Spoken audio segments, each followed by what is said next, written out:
जय हिंद एवरीवन। स्वागत है आपका हमारी इस चैनल जिसका नाम है गवर्नमेंट एग्जाम्स फंडा। CDS2 2020 और CAPF 2020 के लिए जो मोस्ट एक्सपेक्टेड क्वेश्चंस की सीरीज चल रही है, आज इसका रहेगा पार्ट 2। बहुत ज़्यादा इंपॉर्टेंट पार्ट रहने वाला है। अगर आपने इसका पहला पार्ट नहीं देखा तो प्लेलिस्ट बना दी गई है, प्लेलिस्ट में जाकर देख सकते हैं। तो चलिए बिना देर के करते हैं शुरू। इसके अलावा अगर आपको CDS और CAPF का बैच ज्वाइन करना हो, नोट्स चाहिए हो, मॉक टेस्ट चाहिए हो या पर्सनल गाइडेंस चाहिए हो तो आप इस नंबर पे व्हाट्सएप करके अवेल कर सकते हैं। तो चलिए शुरू करते हैं part number 2। What is meant by edge species, आज का पहला क्वेश्चन। आपको पता है इस तरह के क्वेश्चन जो है डेफिनेशन सिंपल होती हैं, लेकिन CDS और CAPF में पूछी जाती हैं। इस वजह से आपको क्लियर होना चाहिए। और इन्वायरमेंट और इकोलॉजी से तो 4 से 5 क्वेश्चन आने की प्रोबेबिलिटी रहती है। अब देखिए एज स्पीसीज क्या होते हैं। देखिए दीज आर दो species which can be found in abundance in an ecotone, यानी कि इकोटोन में जो स्पीसीज भारी मात्रा में मिलती हैं उन्हें कहते हैं एज स्पीसीज। अब आप पूछेंगे कि ये इकोटोन क्या होता है। देखिए हमारे अलग अलग तरह के इकोसिस्टम्स होते हैं। अब जिस जगह पर एक से ज़्यादा इकोसिस्टम जो है ओवरलैप करते हैं उसे कहते हैं इकोटोन। एक से ज़्यादा इकोसिस्टम जो है ओवरलैप करते हैं उसे कहते हैं इकोटोन। जैसे कि आप देखेंगे यहाँ पर फॉरेस्ट थे, यहाँ पे ग्रासलैंड थे और इस जगह पर फॉरेस्ट और ग्रासलैंड दोनों हैं, इस जगह को कहेंगे इकोटोन। अब इस जगह पर इकोटोन की जगह पर अगर कोई स्पीसीज बहुत ज़्यादा नंबर में है, स्पेसिफिकली जैसे सपोज करिए यहाँ पर फॉरेस्ट है और इसका नंबर स्पीसीज का कोई यहाँ पर कोई स्पीसीज पाई जाती है, उसका नंबर फॉरेस्ट में होने वाली स्पीसीज से बहुत ज़्यादा हो जाता है तो उसको कहते हैं edge species. Edge species important है। इकोटोन में अगर कोई भी स्पीसीज का नंबर अबंडेंस में होता है उसे कहते हैं एज स्पीसीज। और इकोटोन क्या होता है ये भी आपको पता चल गया। दोनों ही डेफिनेशंस है इंपॉर्टेंट। तो चलिए चलते हैं आगे। Consider the following statements about committee on public accounts. तो देखिए पब्लिक अकाउंट कमेटी के ऊपर जो है ये प्रश्न है। पहली चीज़ मैं आपको बता दूं कि कमेटी किस वजह से बनाई जाती है। देखिए लोकसभा और राज्यसभा की जो स्ट्रेंथ है ना वो है बहुत ज़्यादा, और कुछ कार्य ऐसे होते हैं जिनमें कम लोगों की ज़रूरत होती है जो एफिशिएंटली तभी हो सकते हैं अगर उसमें कम लोग हों। अब 545 लोग हैं, 250 लोग हैं, तो उससे क्या होता है कि कई कार्य जो है स्मूथली नहीं चलते। तो मेनली कमेटीज़ किस वजह से बनाई जाती हैं कि कोई ऐसा कार्य जो करना ज़रूरी है और एफिशिएंटली तभी हो सकता है अगर उसमें लिमिटेड लोग हों, इस वजह से बनाते हैं कमेटी। अब कमेटी जो है इसमें बात करेंगे पब्लिक अकाउंट्स कमेटी की। अब जो कमेटीज़ होती है हमारी वो भी दो तरह की होती है। एक तो होती है हमारी स्टैंडिंग कमेटी। स्टैंडिंग कमेटी, अब जो हमारी स्टैंडिंग कमेटी होती है ना वो है परमानेंट। इसको कहते हैं परमानेंट कमेटी, यानी कि ये निरंतर अपना कार्य करती रहती है। लेकिन एक दूसरी होती है ad hoc committee. Ad hoc committee, और ये जो है बनाई जाती है स्पेशली अगर कोई कार्य आ गया अचानक से तो उसकी ज़रूरत के अकॉर्डिंग इस कमेटी का गठन किया जाता है। अब दूसरी चीज़ आपको क्लियर होनी चाहिए कि पब्लिक अकाउंट्स कमेटी जो है हमारी वो है स्टैंडिंग कमेटी। स्टैंडिंग कमेटी यानी कि परमानेंट कमेटी है। और हमारी फाइनेंस के रिलेटेड 3 ही कमेटीज़ जो है वो सबसे ज़्यादा इम्पॉर्टेंट है पार्लियामेंट की। उनमें से एक है पब्लिक अकाउंट्स कमेटी। बाकी 2 कौन सी कमेटीज़ हैं जो फाइनेंस की पार्लियामेंट की इम्पॉर्टेंट है वो नीचे आपने कमेंट बॉक्स में बताना है। आज का आपका होमवर्क यही है। अब देखिए आगे, the committee examines the appropriation accounts of government of India and audit report submitted by CAG. अब देखिए होता क्या, पब्लिक अकाउंट्स कमेटी का मेन काम क्या है। पब्लिक अकाउंट्स कमेटी का मेन काम है कि उसने क्या करना है, ऑडिट करना है। किसका ऑडिट करना है? जो हमारे गवर्नमेंट का रेवेन्यू और एक्सपेंडिचर है उसका ऑडिट करना है। पहली चीज़ आपको क्लियर होनी चाहिए। तो इसकी पहली स्टेटमेंट तो है ठीक। दूसरा, a minister is not eligible for election to this committee, बिल्कुल सही है।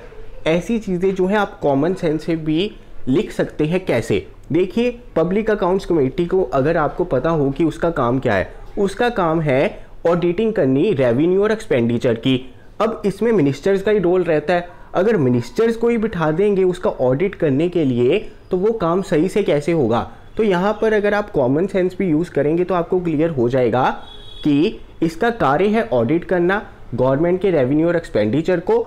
इस वजह से इसमें मिनिस्टर जो है कमेटी के मेंबर कभी भी नहीं होते पब्लिक अकाउंट्स कमेटी के।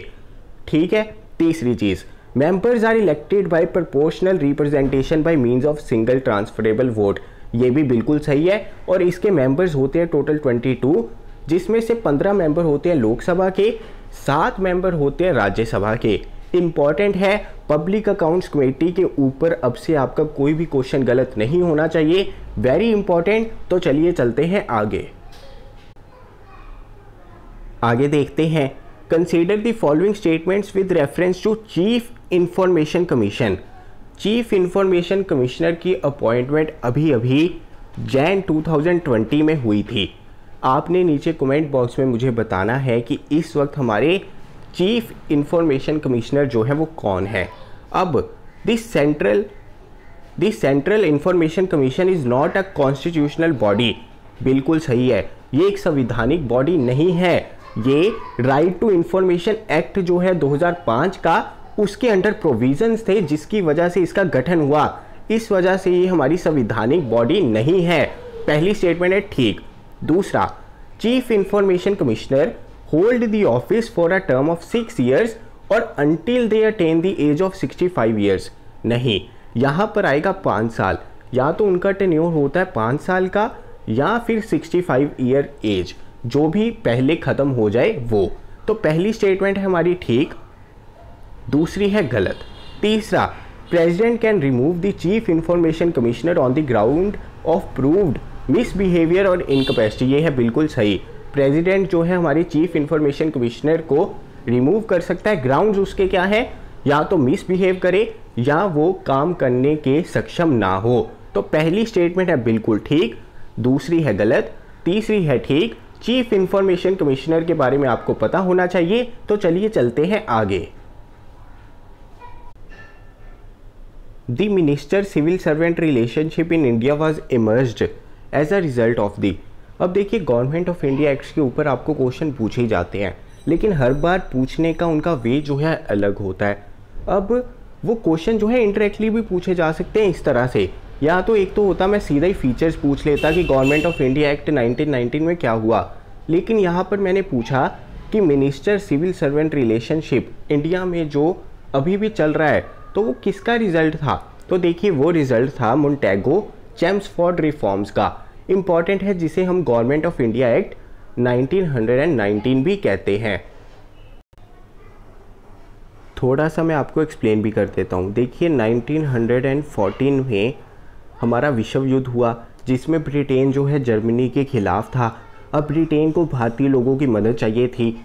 दूसरी तरफ भारत को जो है उन्हें क्या चाहिए था, उन्हें चाहिए था कि ब्रिटिशर्स उन्हें कुछ रियायतें दे दे ताकि वो अपने देश को अपने अकॉर्डिंग चला सके। अब ये विश्व युद्ध के कारणों की वजह से ही ब्रिटिशर्स मजबूर थे इंडिया को कुछ रियायतें देने पर।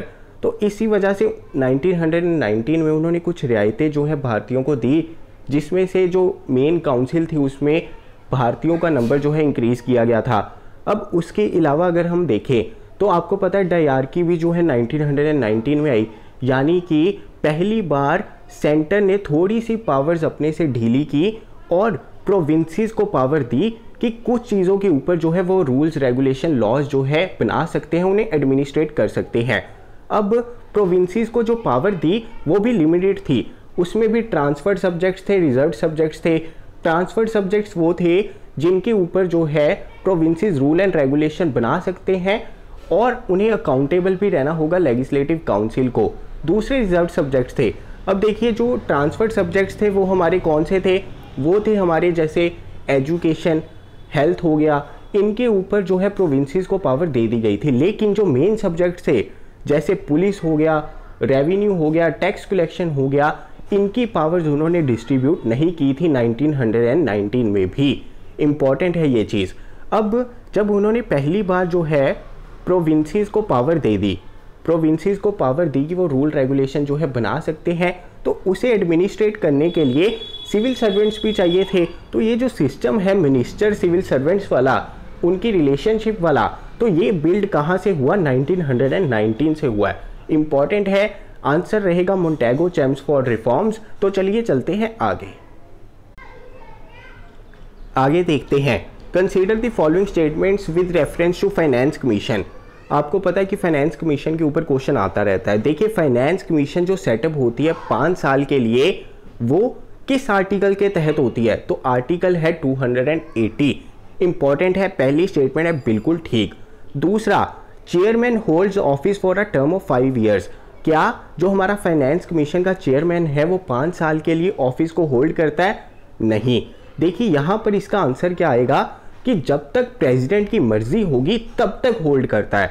फाइनेंस कमीशन जो है जनरली सेटअप की जाती है 5 साल के लिए, लेकिन उसका जो फाइनेंस कमीशन का चेयरमैन होता है वो तब तक उसका चेयरमैन रहता है जब तक प्रेसिडेंट चाहे। आपने मुझे ये बताना है कि अभी 15th फाइनेंस कमीशन शुरू हुई है, उसके चेयरमैन कौन है? तो पहली स्टेटमेंट हो गई ठीक, दूसरी है गलत। तीसरा, 15th फाइनेंस कमीशन शुरू अब हुई है, लेकिन यहाँ पर मैंने पूछा है कि 14th फाइनेंस कमीशन की रिकमेंडेशंस कब तक वैलिड रही? तो देखिए, वो वैलिड रही 2015 से 2020 तक। इंपॉर्टेंट है, थर्ड स्टेटमेंट थी ठीक, पहली थी ठीक, दूसरी है गलत। तो चलिए चलते हैं आगे। Which river crosses the equator twice. अब देखिए, लास्ट टाइम आपको क्वेश्चन आ गया था CDS में कि लार्जेस्ट फ्रेश वाटर लेक कौन सी है, तो वो थी वूलर लेक। तो आपको इस तरह के क्वेश्चंस के लिए भी रेडी रहना है। इसका आंसर होगा कॉन्गो ऐसी रिवर है जो इक्वेटर को जो है 2 बार कट करती है। इंपॉर्टेंट है, तो चलिए चलते हैं आगे। Which sultans of Delhi in the 14th century removed the Ashoka pillar which he found near Delhi? अब देखिए, कौन सा ऐसा सुल्तान था दिल्ली सल्तनत का जिन्होंने अशोका पिलर को रिमूव कर दिया था? अब देखिए, इसका आंसर जो होगा वो होगा फिरोज शाह तुगलक। बहुत ज़्यादा इंपॉर्टेंट क्वेश्चन है।